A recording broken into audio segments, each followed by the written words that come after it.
I mean, Joe Biden is a bumbling, dementia-filled, Alzheimer's, corrupt tyrant who should honestly be put in prison and or given the death penalty for his crimes against America.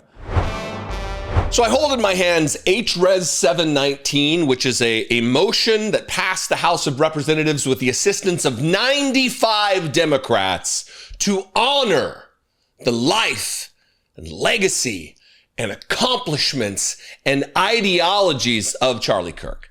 95 Democrats, many of whom I still have respect for. I would love answers on exactly why this took place, why 95 Democrats, and then I'll read from this to show you just how insidious and ridiculous it is that this was passed in the House of Representatives. Charlie Kirk was a racist, Christian nationalist bigot. Charlie Kirk was a white supremacist. So for Democrats to honor him is just disgusting in my view. I would expect to get some pushback, and I would invite you to comment below. You can also call the voicemail line. I'll drop the number at the end. But let me read a little bit from this AP article. Actually, let's do this. Let's begin with this. Let's just play a Charlie Kirk quote. This is the man they are honoring. This is the man, this is the legacy and life of the man that 95 Democrats chose to vote to honor. Watch Charlie Kirk in his own words. I know what you're thinking. We got to get Joe Biden out of the way so we can run up against Cammie. Oh my goodness, is she beatable? It's like Black Hillary on steroids. Is she black? I guess she says she's Caribbean or whatever. It doesn't matter. She gives these speeches and it just has this aura of totalitarianism. My team says she's Indian and Caribbean. I'll tell you what, she would be a lot easier to beat than Joe Biden. A lot. I mean, Joe Biden is a bumbling, dementia-filled, Alzheimer's, corrupt tyrant who should honestly be put in prison and or given the death penalty for his crimes against America. But Kamala Harris, my goodness, there's something that just kind of is tribal where people are like, I don't know if I want this crazy person running the country. Gotcha. Fantastic, Charlie. Racism and political violence against the president of the United States of America at the time, Joe Biden. He deserves to be executed for his crimes against the country. And Democrats apparently couldn't get enough of that Charlie Kirk that they raced to the House floor, 95 of them, to vote to honor that you just watched. The House, here's the headline from the AP, House approves resolution honoring Charlie Kirk with dozens of Democrats opposed. That's what they go with, that dozens of Democrats were opposed? When 95, nearly 100 of them, voted to honor the life and legacy of Charlie Kirk? Come on, AP. The House overwhelmingly passed a resolution honoring conservative activist Charlie Kirk on Friday, but a significant number of Democrats voted against it, highlighting the deepening political divide in the wake of his assassination. Do you mean by the deepening political divide, AP, do you mean that they are calling for the honoring of a white supremacist, of an anti-Semite, of an anti-black hater of humanity? Is that what you mean? Just so we're on the same page. The resolution, which praised the life and legacy of Kirk, passed the Republican-controlled House with 310 votes in favor. While 95 Democrats supported the resolution, 58 voted against it and 38 voted present, effectively abstaining. Republicans had warned ahead of the vote that no one should oppose the measure, but many Democrats said they felt Kirk's life had been politicized and the resolution elevated views they disagreed with. Do you think? Quote, today's resolution underscores the majority's recklessness by choosing to author this condemnation and honoring on a purely partisan basis, said Alexandria Ocasio-Cortez of New York, a high-profile Democrat who voted against the resolution. We should be clear about who Charlie Kirk was. AOC, once again, is correct. We should be very clear about who Charlie Kirk was, and that is why I started this video with a clip of him advocating for the extrajudicial killing, the unjustified murder of the President of the United States of America, a Democrat. And then, of course, Speaker Johnson, Moses Mike, had something to say. Speaker Mike Johnson said there was no partisan language in the resolution and that there was no excuse for anyone not to vote in favor of it. Well, let's just see. Let's just see what Democrats, 95, you can go look up the vote and see who disgracefully voted for this to honor the life and legacy of Charlie Kirk, who voted for this language. Whereas, here, let me get my glasses. Whereas Charlie Kirk, at 18 years old, founded Turning Point USA in 2012, a student movement with the mission, they say in this, to identify, educate, train, and organize students to promote the principles of fiscal responsibility, free markets, and limited government. They also created lists of professors to harass. That Turning Point USA members and conservatives alike just would email photos of a professor's house to the professor, letting them know, hey, we're watching you. We know where you live. Threatening behavior. That's the legacy of Charlie Kirk. Whereas Charlie Kirk became one of the most prominent voices in America, engaging in respectful, civil discourse across college campuses, media platforms, and national forums, always seeking to elevate truth, foster understanding, and strengthen the republic. Is that a description of what you just watched Charlie Kirk say on his program? Talking about tribes while talking about the black woman. She's just a black version of Hillary. All that racism, all of that nonsense, continuing to willfully mispronounce her name. And also, let's kill Joe Biden. Yeah, that's elevating the dialogue, elevate truth, foster understanding, and strengthen the republic. Whereas Charlie Kirk personified the values of the First Amendment, exercising his God-given right to speak freely, challenged prevailing narratives, and did so with honor, courage, and respect for his fellow Americans. Was it with respect? 95 Democrats, was it with respect? Here's what he said. This is about gay people. You might want to crack open that Bible of yours in a lesser referenced part of the same part of scripture is in Leviticus 18, is that thou shalt lay with another man shall be stoned to death. Just saying. So Miss Rachel, you quoted Leviticus chapter 19. The chapter before affirms God's perfect law when it comes to sexual matters. He also called, you're an abomination to God, he told transgender people. The honor and the truth and the life and the legacy. 95 Democrats mistakenly, disgracefully voted to honor his legacy. How about this one? Whereas Charlie Kirk's commitment to civil discussion and debate stood as a model for young Americans across the political spectrum as he worked tirelessly to promote unity without compromising on conviction. Is that right? And also kill Joe Biden. This honors the life, leadership, and legacy of Charlie Kirk, whose steadfast dedication to the Constitution, civil discourse, and biblical truth inspired a generation to cherish and defend the blessings of liberty. And also kill Joe Biden. This is the reasoning behind one Democratic member of Congress, Glusenkamp Perez, who's, again, a loyal, a faithful, if there's a Democrat who ever breaks ranks and votes with Republicans on matters of importance, it's her. She's like a John Fetterman type in the House of Representatives, among a few others. But this is what she said. This is her press release justifying, honoring the legacy of the man you just watched call for the execution of Joe Biden. Charlie Kirk was a human being. He was a human being with a family who loved him. We do not need to agree with the beliefs of everyone around us. We don't. We don't need to agree that Joe Biden should be executed, Congresswoman. Very bold and brave of you here. We do not need to agree with the beliefs of everyone around us, but we do need to have the courage to see clearly how our hard-heartedness, callousness, or indifference toward the humanity of others around us is tearing the country apart. We cannot simply call for unity or demand that others fix themselves without first addressing the ways that we have not lived up to our own standards. There cannot be unity and grace in this country until we as individuals confront our own shortcomings. It's a hell of a way to both sides of this. We are to blame too.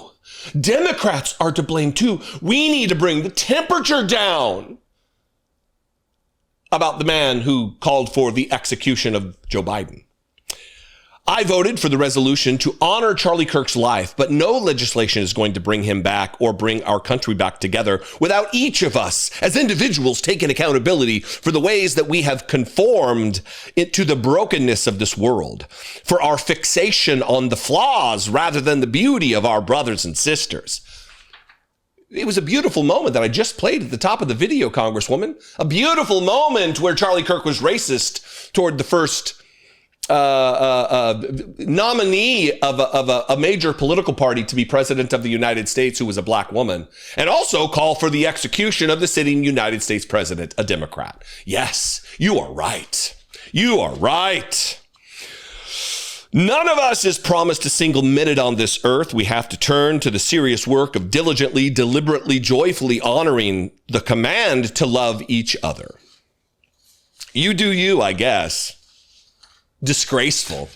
I get tired of criticizing Democrats. One, because it doesn't seem to do anything.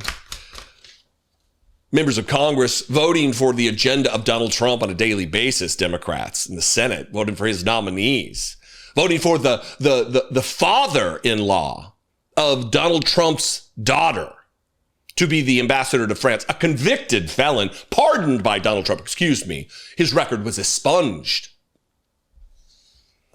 Cory Booker voting for the agenda of Donald Trump. This isn't leadership. Anyway, I've gone on too long. I would love your opinion here. I would love your feedback here. Tell me where I'm wrong. Explain to me the justifications for honoring the life and the racist, white supremacist, Christian nationalist, bigoted legacy of Charlie Kirk. If you're represented by one of these Democrats, you should be on the phone. Call 202-224-3121. That's the Capitol switchboard. Let them know how disappointed you are in this vote, in this lapse of judgment, in this kumbaya nonsense that brings us nowhere. It brings no one together. The right is not interested in unity.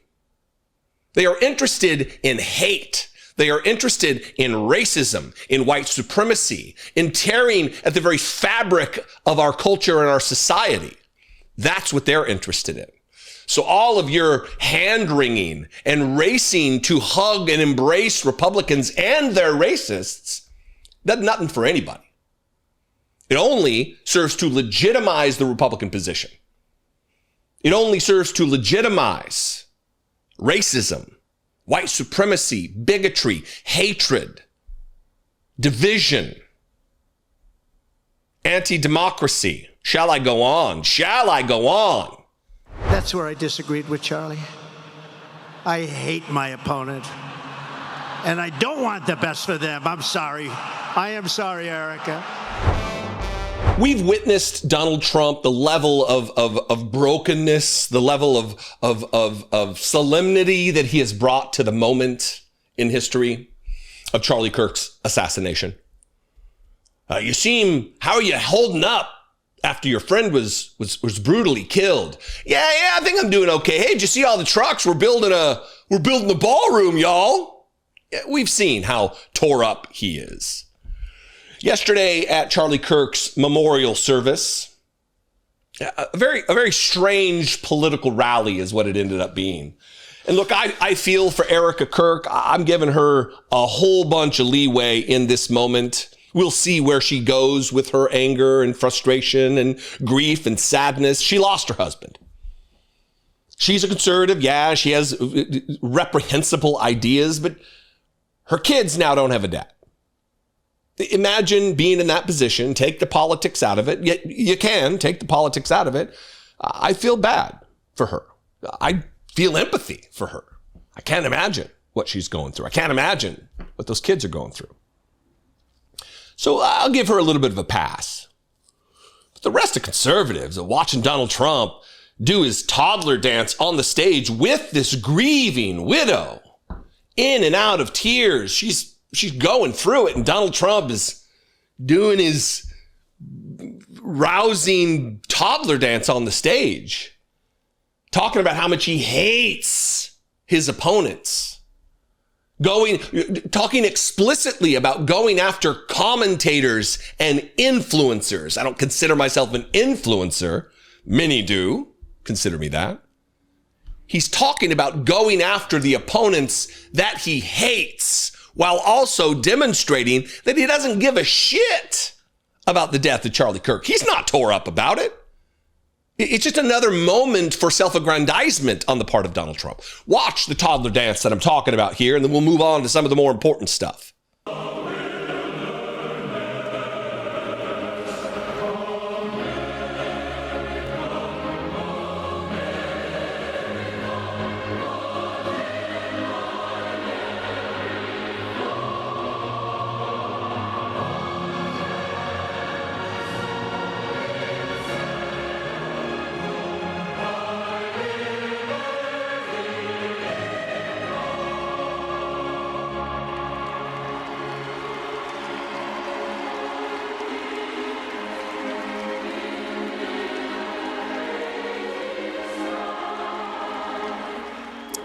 President Trump and Erica Kirk on stage together there after a moving and emotional afternoon in Glendale, Arizona, remembering Charlie Kirk.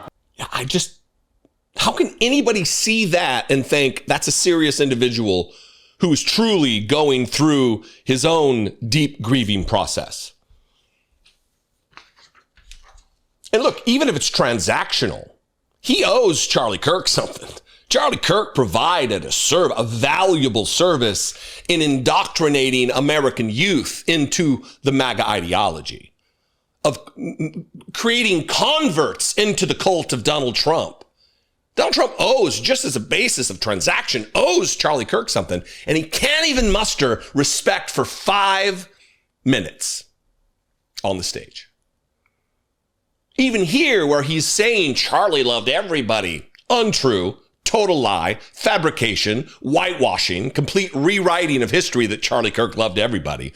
But Donald Trump needs to get it on the record that, that's something I disagree with Charlie on. I hate my political opponents. And I want you to remember all of the times that I've talked about Republicans with their hand wringing and their crocodile tears being concerned about people who hate Donald Trump, who say they hate Donald Trump. I'm somebody who said I hate Donald Trump. Oh, you can't say that. Oh, harumph, they do. Watch Donald Trump at a vigil for Charlie Kirk, at a prayer service for Charlie Kirk, at a memorial to mourn Charlie Kirk, talking about how much he hates his political opponents. In that private moment on his dying day, we find everything we need to know about who Charlie Kirk truly was. He was a missionary with a noble spirit and a great, great purpose. He did not hate his opponents. He wanted the best for them. That's where I disagreed with Charlie. I hate my opponent, and I don't want the best for them. I'm sorry. I am sorry, Erica. But now Erica can talk to me and the whole group, and maybe they can convince me that that's not right, but I can't stand my opponent. Charlie's angry. Looking down, he's angry at me now. He wasn't interested in demonizing anyone. Is that respect? Is that honoring the life and legacy of Charlie Kirk? But they expect us to bend over backwards to make sure we're unified. We love everybody. We need to bring everybody together and bring down the temperature in all of this nonsense. I'm not going to get sucked into that bullshit. I'm going to continue with my eye on victory. with my stated mission and objective to defeating fascism in this age, to defeating Donald Trump and his agenda in this period of American history. That's what I'm going to focus on. I'm not going to get distracted by all of the absolute bullshit about what a good and decent man Charlie Kirk was when he was not. Charlie Kirk was a racist, Christian nationalist bigot, a white supremacist. He was. It's what it was. We have the quotes, we have the evidence, we have the clips, and clip after clip after clip after clip after clip of Charlie Kirk being divisive and being racist and being a white supremacist, a hater of humanity, a hater of black humanity, a hater of Latino humanity. He loved white humanity, white Republican humanity. The most dangerous part of what Donald Trump said is this, though. And it's a signal that he's going to be targeting commentators and influencers and people who analyze and synthesize the news and talk about it from a liberal perspective, from a leftist perspective, from a perspective anything other than MAGA. This is a sinister squelching. This is an intimidation tactic to get people like me and others in this space to not talk about the truth, to not hold Donald Trump and his Nazi goons accountable. Watch this. As you know, the depraved assassin who planned and executed Charlie's killing has been arrested and charged with capital murder. God willing, he will receive the full and ultimate punishment for his horrific crime. It's a terrible thing. Because you can't let that happen. You can't let that happen. Can't let it happen to a country. The Department of Justice is also investigating networks of radical left maniacs who fund, organize, fuel, and perpetrate political violence. And we think we know who many of them are. But law enforcement can only be the beginning of our response to Charlie's murder. Over the last 11 days, we have heard stories of commentators, influencers, and others in our society who greeted his assassination with sick approval, excuses, or even jubilation. You've heard that. So have I. Couldn't believe it. Some of the very same people who spent the last 8 years trying to sit in moral judgment of anyone who disagreed with them about politics suddenly started cheering for a murder. Incredible. You know the names. They're major losers, by the way. That will be proven out in a short period of time. Some of the very people who call you a hater for using the wrong pronoun were filled with glee at the killing of a father with 2 beautiful young children. And the same commentators who this week are screaming fascism over a canceled late-night TV show where the anchor had no talent and no ratings. Last week were implying that Charlie Kirk deserved what happened to him. No side in American politics has a monopoly on disturbed or misguided people. But there's one part of our political community which believes they have a monopoly on truth, goodness, and virtue, and concludes they have also a monopoly on power, thought, and speech. Well, that's not happening anymore. We've turned that corner very quickly.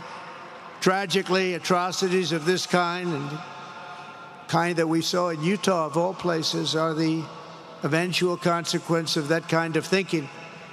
If speech is violence, then some are bound to conclude that violence is justified to stop speech. And we're not going to let that be justified. First of all, Donald Trump made his own jokes about the political violence against Nancy Pelosi's husband, Paul Pelosi. So it rings hollow. Not to MAGA, because they ignore everything. It's just like their Bibles. They cherry pick only the parts they want to. They want to remember. They want to put it into practice. Same with this. Donald Trump's talking about the death penalty. God willing, Charlie Kirk's killer will be murdered by the state. That's what he says. Before he launches into his screed against commentators and influencers who fomented violence, who organized violence. None of that's true. Were there people online who were saying things that I think were tasteless? Yeah. But what commentators, what influencers specifically are you talking about, Donald Trump? Who specifically? It's always vague generalities and nebulous language with these people. But this is not just the opening salvo. We're in the middle of this right now. Donald Trump started this with language in the very first campaign 9-10 years ago. They will not stop until they've criminalized being a liberal, being a leftist. They want to threaten us. They want to intimidate us. I am unintimidatable. I am unafraid. I will continue to exercise my free speech rights under the Constitution of the United States, and I will not be intimidated by this goofy ghoul of a president who is hell-bent on destroying those constitutional protections, on destroying the very democracy, our system of democracy, which undergirds the rule of law. I hope you will also be unintimidatable, unafraid. Continue to speak. We will make you proud. We will finish the job. We will defeat the forces of darkness and evil, and we will stand every day for what is true, what is beautiful, what is good, and we will achieve victory. Yesterday at Charlie Kirk's memorial service, where thousands gathered to mourn the death of the racist Christian nationalist bigot Charlie Kirk, Stephen Miller took the stage for about 6 minutes and 10 seconds or so, just over 6 minutes, gave a speech that many are comparing to a speech that was given by Joseph Goebbels in 1932. Shocker, right? I mean, everybody's so surprised that Stephen Miller would be compared to the man that he's consistently compared to. It was a virtual plagiarism, a palooza yesterday, where he's just copying the remarks pretty much of Joseph Goebbels, the propaganda minister for the Nazis.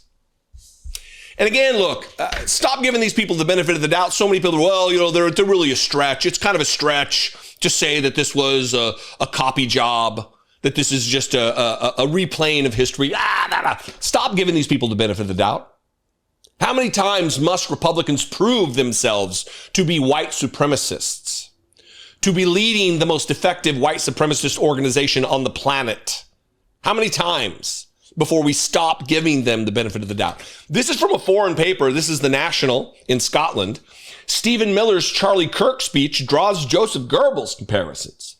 A speech at a memorial for right-wing activist Charlie Kirk has drawn comparisons with an infamous address given by the Nazis' chief propagandist. White House Deputy Chief of Staff for Policy Stephen Miller's speech at the Turning Point USA event for the murdered campaigner bore similarities with the words of Joseph Goebbels at an election rally in 1932, according to observers. Now, look, there's going to be a lot of people who criticize the fact that I'm not saying his name wrong, right? Whatever. That's the way I always have said it growing up, and it's Goebbels sounds weird to me, even if it's correct. So what am I supposed to do? Show Goebbels respect by pronouncing his name correctly? So here's what I'm going to do. Because we have video of this, I'm not going to read the Stephen Miller quotes. When I read Stephen Miller said, we're going to cut to the clip. We're going to show you exactly what he said, and then I'll cut back to me reading from the article and the comparison of what Goebbels said. Because Goebbels' speech obviously is not in English. Paying tribute to Kirk's widow, Erica, Miller said, The day that Charlie died, the angels wept, but those tears have been turned into fire in our hearts. And that fire burns with a righteous fury that our enemies cannot comprehend or understand. When I see Erica and her strength and her courage. I'm reminded of a famous expression. The storm whispers to the warrior that you cannot withstand my strength. And the warrior whispers back, I am the storm. Erica is the storm. We are the storm. And our enemies cannot comprehend our strength, our determination, our resolve, our passion. In that speech, Goebbels, who entitled the piece, "The Storm is Coming," said, "We think no longer in terms of class. We are not workers or middle class. We are not first of all Protestants or Catholics. We do not ask about ancestry or class. Together we share the words of the poet. People rise up and storm, break loose." Storm, we're the storm. Eric's the storm, we're the storm. Come on. It's either communicating directly to QAnon that the storm is coming, or more likely he's taken a page out of his hero's playbook, the Nazi propagandist. Elsewhere in Miller's speech, he addressed supporters as the descendants of those who built the great classical civilizations of Athens and Rome, adding, Erica stands on the shoulders of thousands of years of warriors, of women who raised up families, raised up city, raised up industry, raised up civilization, who pulled us out of the caves and the darkness into the light. Goebbels, in his 1932 speech, addressed Nazis gathered in Berlin's Lustgarten as the witnesses, the builders, the will-bearers of our idea and our worldview. The future head of propaganda for the Third Reich invoked the memory of the slain Nazi martyr Horst Wessel, having at the time of his death 2 years earlier attributed his murder to degenerate communist subhumans, quoting the street agitator who had predicted that the day of freedom and prosperity is coming under fascist rule. Goebbels said, "So our dead comrade Horst Wessel wrote, and we are fulfilling his prophecy. The others may lie, slander, and pour their scorn on us. Their political days are numbered. Adolf Hitler is knocking at the gates of power, and his fists are joined, the fists of millions of workers and farmers. The time of shame and disgrace is nearly over." Sound familiar? Miller said, You thought you could kill Charlie Kirk? You have made him immortal. You have immortalized Charlie Kirk. And now millions will carry on his legacy. And we will devote the rest of our lives to finishing the causes for which Charlie gave his last measure of devotion. You cannot defeat us. Yeah. In summing up his speech, Goebbels said, "We will not allow Germany to sink into disgrace. We will give back to Germany a reason for its existence, a meaning to life. That is why you men and women are here, an army of 200,000. And Miller concluded his speech like this. To my brother Charlie, I know you are looking at us right now. I know you're watching Erica right now. I know you're watching your children right now. And I promise you, my friend, I promise you, my brother, we will prove worthy of your sacrifice. We will prove worthy of your time on earth. We will make you proud. We will finish the job. We will defeat the forces of darkness and evil. And we will stand every day for what is true, what is beautiful, what is good. And we will achieve victory for our children, for our families, for our civilization, and for every patriot who stands with us. So again, stop giving these people the benefit of the doubt. Stephen Miller is who he is. He is a practitioner and a promoter of the propagandist ideas of people like Joseph Goebbels. America First came around during the Nazi era. America First was not created by Donald Trump. It is a KKK white supremacist fever dream that has existed for longer than a century in this country. I want your feedback. What do you think? You can comment below the video, wherever you're watching it. You can also call the voicemail line, 714-576-4054. And of course, as always, you can email me daily@dollemore.com. Remember the Boston bombing? They were on the loose in the city of Boston. These two terrorists. Did authorities just bomb neighborhoods? Did they murder civilians? They're like, wow, there's nothing we can do. There was terrorists there. Of course they didn't. That's not how civilized cultures and societies act.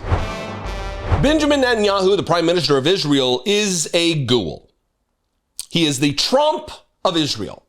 He's corrupt. He faces legal challenges. His kids are up to their necks in corruption. He's a killer. He's administering a genocide of the people of Gaza, the Palestinian people, starving them, systematically starving children. Tens of thousands of children are dead because of Benjamin Netanyahu. And now he's killing American citizens, a father and 3 American children. And what's the media doing in this moment? I emailed myself. This is how I kind of operate. When I see a headline, I email it to myself for the next day so I can prepare. I don't come down to the studio immediately and create my screenshots that you're getting ready to see. I do that in the morning. So when I emailed myself this, here's a copy of the email. The original headline that I was going to read from CNN, 4 U.S. citizens killed, including 3 children, in Israeli strike on Lebanon, says Lebanese government. I wanted to talk about this. The genocidal IDF, the genocide that is taking place, the systematic starvation and killing and erasure of Palestinians by Israel. Came down to the studio and the headline, conspicuously and obviously radically changed by CNN, now reads, 5 killed in Israeli strike on Lebanon, but claim some were U.S. citizens is being disputed. There's no indication that the article was changed. There's no we updated the title when we got new information. None of that. You wouldn't know that it was a previous headline because they didn't tell you. So I'm going to read from a foreign newspaper, and actually a conservative one. This is Sky News, founded by Rupert Murdoch, still a conservative bent to their coverage. This is the Sky News headline. Lebanon says 4 U.S. citizens killed, including 3 children, in Israeli drone strike. The Israeli military said it was targeting a Hezbollah terrorist who, quote, operated from within a civilian population. So of course, Israel has no choice but to kill American civilians, 3 of them children, because there was a terrorist around. Remember the Boston bombing when the Tsarnaev brothers disgracefully committed an act of terror at the end of the race of the Boston Marathon? And they were on the loose in the city of Boston. These 2 terrorists were on the loose. Did authorities just bomb neighborhoods? Were they just in service to trying to catch and kill these terrorists? Did they murder civilians? They're like, wow, there's nothing we can do. There was terrorists there. Of course they didn't. That's not how civilized cultures and societies act. They preserve the dignity of life. Not Benjamin Netanyahu. No. After the fact, it's like, oh, we're looking into it. Sorry, y'all. And our State Department is like, well, we're not even sure if they're Americans. Of course, brown people, those aren't Americans. Yeah, let's listen to Donald Trump and this administration, CNN. Let's take the word of the State Department run by Marco Rubio, who hasn't seen an ass cheek of Donald Trump he didn't want to get his tongue on. Fantastic. An Israeli drone strike in southern Lebanon has killed 5 people, including 3 children, the country's health ministry said. 4 of those killed, including the children and their father, held U.S. citizenship, Parliament Speaker Naba Berry said. 2 others were wounded, including the children's mother. Mr. Barry said, the blood of these Lebanese, including 2 who hold American citizenship, is a matter for those who were meeting in Naqoura and for the global demonstration that has begun to converge on the United Nations. Quote, is it Lebanese childhood that poses an existential threat to the Israeli entity? Or is it the behavior of this entity, killing without restraint or accountability, that constitutes a threat to international peace and security? The Israeli military said it was targeting a Hezbollah terrorist who operated from within a civilian population. The IDF, the Israeli Defense Forces, acknowledged several uninvolved civilians were killed and said that the incident was being reviewed. The IDF is operating against the Hezbollah terrorist organization and will continue to act to remove any threat posed to the state of Israel, it said in a statement, up to and including killing American children and an American father, apparently. And what do you think is going to happen from the Donald Trump administration? Are they going to hold Benjamin Netanyahu accountable for murdering Americans? No, because those Americans were brown. Those Americans weren't full Americans. They weren't real Americans, according to Donald Trump. And the right evangelical wing of the Republican Party will celebrate, because they hope to bring to an end our entire existence, because they believe Jesus is going to come back at a certain time once these certain prophecies come to pass. And they all involve the Jews. They all involve Israel. Armageddon, Megiddo, where the battle will take place. It's a death cult. Evangelical Christianity, especially this Christian nationalist version, is a death cult. They're trying to bring about the end of the world. And because it involves the Jews, they're willing to suspend their anti-Semitic rhetoric. They're willing to suspend their anti-Semitic attitudes, their hatred, their bigotry, because there's an end in sight. And the end will justify whatever means. There's no pile of dead children too high for Republican evangelical Christian nationalists. Whether that be a pile of Palestinian children, there's certainly no pile of dead babies too high for in that case. But even Americans, who cares as long as we get Jesus back? As long as the mythology of our beliefs are covered, kill all the kids. The pro-life party, the family values party, the America First party that's conspicuously silent right now as Benjamin Netanyahu advances his genocide into a foreign country and is now killing Americans. But come on, CNN, what are you doing here? Media in general just missing the moment. And Jack just says he has nothing he disagrees with Donald Trump on. That's not leadership. This state needs real leadership, and that's exactly what I'll do as governor. Over the weekend was a debate between the 2 gubernatorial candidates who won their prospective primaries, Mikey Sherrill, who's been a guest on this program, and Jack Ciattarelli. A Trump know-nothing, a Trump do-nothing. Well, not a do-nothing. He certainly loves to kiss Donald Trump's ass and say that Donald Trump does nothing wrong and he agrees with everything. There's no daylight between Jack Ciattarelli and Donald Trump. And maybe that's where we should begin. I got 3 clips for you that really, if you live in New Jersey, and even if you don't live in Jersey, this is why this is important.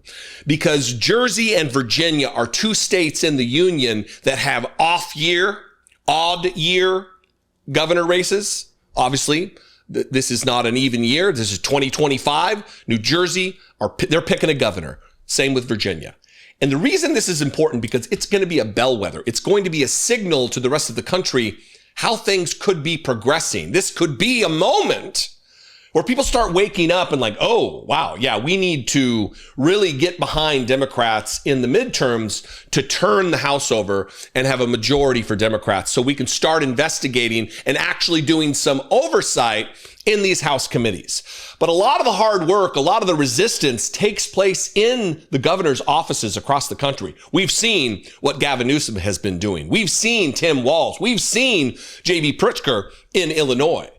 Mikey Sherrill will be another one of those voices to be resistant to the violence of Donald Trump.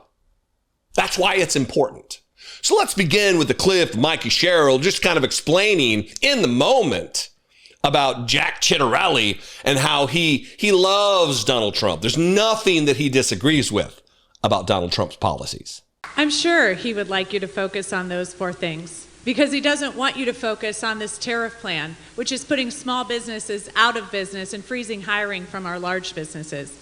He doesn't want you to focus on the employment numbers or the fact that the deficit has gone up by $70 billion in the year Trump's been in office. He doesn't want you to focus on the one big beautiful bill, which is going to raise families' utility costs by hundreds of dollars, which is going to imperil the health care of 1 in 3 children, which already now they're going after Affordable Care Act. So they're taking away health care from people who have it, health care insurance, and then they're trying to drive up costs for people who already have the health care insurance. So in every single way, we're seeing costs go up on New Jersey families, and Jack just says he has nothing he disagrees with Donald Trump on. That's not leadership. This state needs real leadership, and that's exactly what I'll do as governor. She's right, that's not leadership. It's self-evidently not leadership to just be a follower of a fascist leader like Donald Trump. But he's afraid. What choice does Jack Ciattarelli have? If he goes against Donald Trump, he gets buried by MAGA.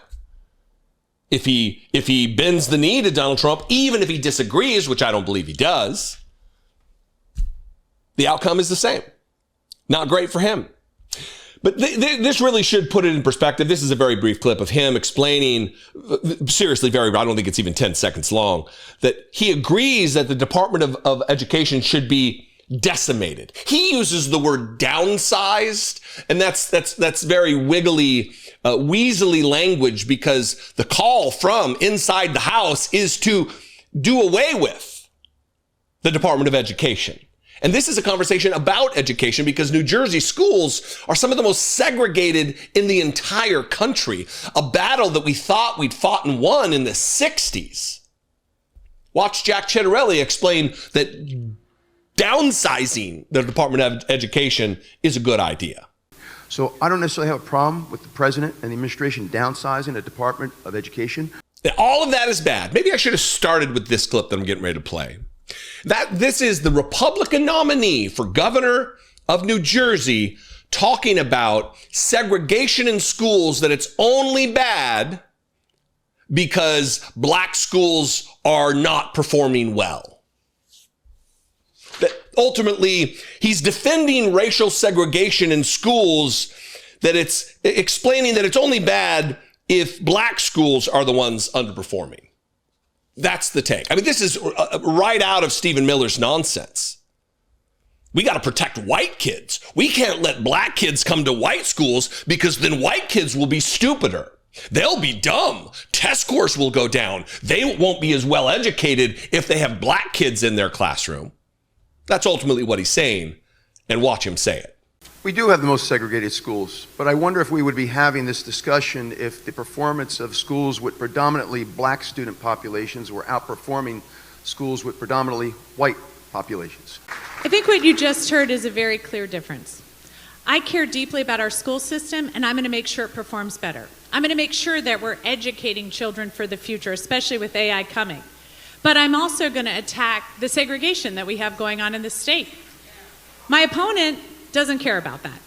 He just wants to talk about the schools, but has not come forward with any solution for the segregation. I care about both. That's what I'm going to do as governor. Final word? We could integrate the Newark school system tomorrow, and it's not going to improve student performance. We need to change the curriculum. So look, you got a choice, New Jersey. You got a choice all across the country if you're a Democrat, and your choice is either to sit this one out and watch your country be destroyed or get involved.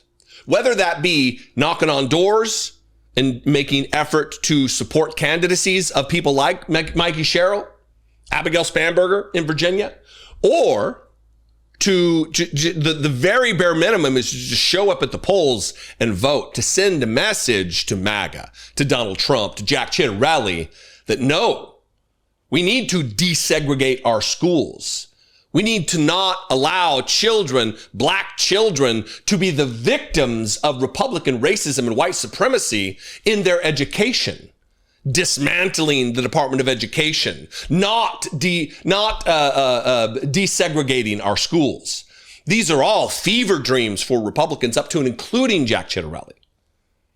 You got a choice, New Jersey. I think it's pretty clear. Anyway, I'd love to hear from you if you are a resident of New Jersey, if you're a voter in New Jersey, or just if you're a regular run-of-the-mill Democrat across the country who's getting fired up and tired of the things we're going through right now as a country. I'd love to hear from you. You can comment below this video or wherever you're watching it. You can also call the voicemail line 714-576-4054. And of course, as always, you can email me daily@dollemore.com. Make sure you're subscribed to this channel. It is free to do so. It's free to go over and like and follow the Facebook page, Dollemore Daily.